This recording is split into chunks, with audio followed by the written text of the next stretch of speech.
see some of the legislative side of our North Carolina treasures, but now we get to come outdoors to one of the most visited parks in North Carolina, Umstead Park. Now let's see exactly how we can get around in one of these guys.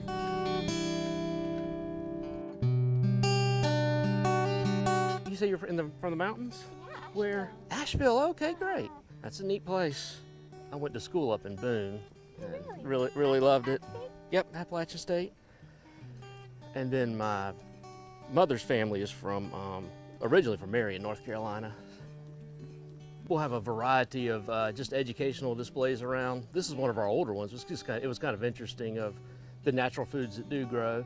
And typically, with it being a state park, yeah, we would encourage people to leave the food here for the animals and everything. But it's also it's interesting to learn about.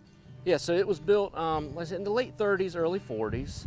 It was built in two different areas. We've got the entrance on this side off of Glenwood and Highway 70, and this was called the Crabtree Creek entrance.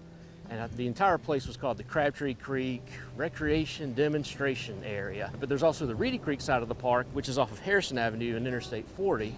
And during segregation, the park was actually split into two separate parks. The African American side was over at Reedy Creek, and the white side was here on Crabtree. When everything was desegregated, it was reunited as one park, and that's when it became named William B. Umstead State Park.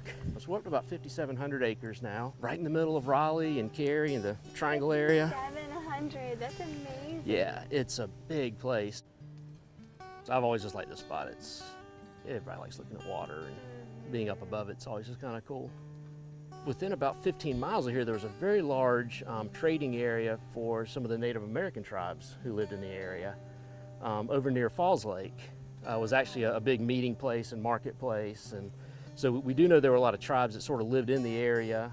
It's cool at Falls Lake though, you can still find arrowheads and chips and stuff from where they were making different tools. So that's always been really neat.